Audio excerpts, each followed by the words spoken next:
السلام علیکم ورحمۃ اللہ وبرکاتہ۔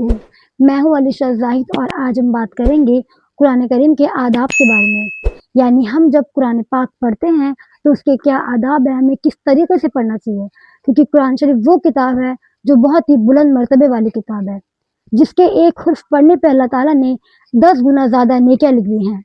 اور سوچے یہ تو رمضان کا مہینہ چل رہا ہے۔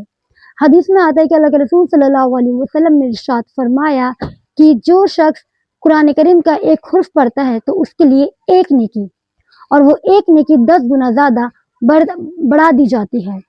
اور ایک حرف یہ نہیں کہ پورا الف لام میم، بلکہ الف ایک حرف، لام دوسرا حرف اور میم تیسرا حرف، یہ تینوں حرف الگ الگ کر کے یعنی ایک ایک حرف پہ ہمیں 10 گنا زیادہ نیکیاں ملیں گی۔ تو سوچے 30 گنا زیادہ ہمارے لیے نیکیاں ہو گئی صرف الف لام پڑھنے پہ۔ تو سوچے اگر ہم قرآن کریم کو دن میں کتنی مرتبہ پڑھیں گے تو ہمیں کتنی نیکیاں ملیں گی۔ اور یہ رمضان کا مہینہ ہے، اس مہینے میں تو ہمیں جتنا ہو سکے اتنا قرآن کو پڑھنا چاہیے اور قرآن کو سمجھنا بھی چاہیے۔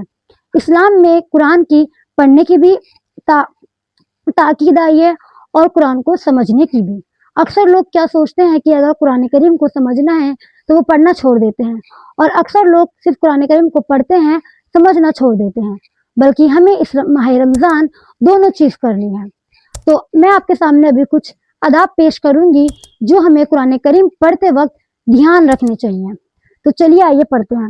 پہلا آداب ہے جب ہم قرآن شریف کو پڑھیں تو ہمیں اس چیز کا خیال ضرور رکھنا ہے کہ باوضو ہو کے ہمیں قرآن کریم کو چھونا ہے اور اس کی تلاوت کرنی ہے، اور اگر ہو سکے تو قبلے کی طرف رک کر کے قرآن پاک کو پڑھیں۔ دوسرا ہے کہ قرآن کریم کو اونچی جگہ یا رحل پہ یا اونچے پاک صاف تکیے پہ رکھیں۔ قرآن کریم کو پیروں کے اوپر یا پھر ایسے نیچے جگہ بیٹھ کے نہ پڑھیں، یہ قرآن کے آداب میں سے ہیں۔ تیسرا ہے تلاوت شروع کرنے سے پہلے تعوذ اور تسمیہ ضرور پڑھیں۔ تعوذ تسمیہ اعوذ باللہ اور بسم اللہ کہنا ہے، یعنی پورا تعوذ اور تسمیہ ضرور پڑھیں۔ چوتھا ہے کہ قرآن کو ٹہر ٹہر کے پڑھنا، یعنی قرآن کو آرام آرام سے پڑھنا۔ ایک حدیث میں آتا ہے کہ کل قیامت کے دن حافظ قرآن سے کہا جائے گا کہ تو قرآن کو پڑھتا جا اور جنت کے درجوں پہ چڑھتا جا، اور اس حد تک چڑھ جہاں تک تیرا قرآن پاک پورا نہیں ہوتا، اور اس طرح پڑھنا جس طرح تو دنیا میں ٹھہر ٹھہر کے پڑھا کرتا تھا۔ تو اللہ کو ٹھہر ٹھہر کے پڑھنے والے بندے بہت پسند ہیں۔ ساتواں ہے کہ اگر لوگ کام میں مشغول ہو تو قرآن پاک کو آہستہ پڑھنا۔ بہت سے لوگ کیا کرتے ہیں، لوگ باغ کام میں مشغول ہوتے ہیں اور وہ قرآن پاک کو تیز تیز کی پڑھتے ہیں، تو اس میں قرآن کی بے ادبی ہوتی ہے، یعنی ہم جو قرآن پڑھ رہے ہیں اور جو دوسرا کام کر رہا ہے وہ قرآن کو ٹھیک سے سن نہیں پا رہا۔ تو قرآن پاک بہت بڑی کتاب ہے، اس کی بے ادبی بہت بڑا گناہ ہے، تو اس لیے جتنا ہو سکے قرآن پاک کو اس وقت پڑھیں جب سب آپ کے قرآن کو سن رہے ہوں، اور اگر کوئی آپ کے قرآن کو سن رہا ہو تو آپ قرآن کو تیز آواز سے پڑھیں، اور اگر کوئی نہیں سن رہا ہو تو آہستہ آہستہ پڑھیں۔ آٹھواں ہے اگر لوگ قرآن کریم کی طرف متوجہ ہوں تو آپ قرآن کریم کو تیز آواز سے پڑھیں۔ نوواں ہے کہ معنی میں غور و فکر کے ساتھ پڑھیں۔ معنی میں ہمیں غور و فکر کے ساتھ قرآن شریف پڑھنا چاہیے، یعنی جب ہم قرآن پاک پڑھیں تو ہمیں معنی میں غور ہونا چاہیے۔ اگر ہمیں عربک نہیں آتی تو ہم تھوڑی سی کوشش کریں قرآن پاک کو سیکھنے کی، کیونکہ قرآن شریف بہت بڑی کتاب ہے اور قرآن شریف کو ہمیں جاننا ہے کہ اللہ ہم سے کیا کہنا چاہتا ہے۔ آج ہم لوگوں کے پاس در بدر پھرتا ہے کہ اس کا مطلب کیا، اس کا مطلب کیا ہے۔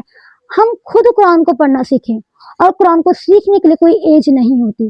آپ جس بھی عمر میں ہیں قرآن کو سیکھیں، قرآن کو پڑھیں، کیونکہ اللہ نے اپنے بندوں کے لیے قرآن پاک نازل کرا ہے تاکہ اس کے بندے گمراہ نہ ہو سکے۔ تو آج ہم کیوں گمراہ ہیں؟ کیونکہ ہم قرآن پاک کو ترجمے کے ساتھ نہیں پڑھتے۔ ہم دیکھیں تو کہ ہمارا اللہ وہ اللہ کی کتاب ہے، اللہ ہم سے کہنا چاہتا ہے، اللہ ہم سے کیا کہہ رہا ہے، ہم اس چیز کے اوپر غور کریں۔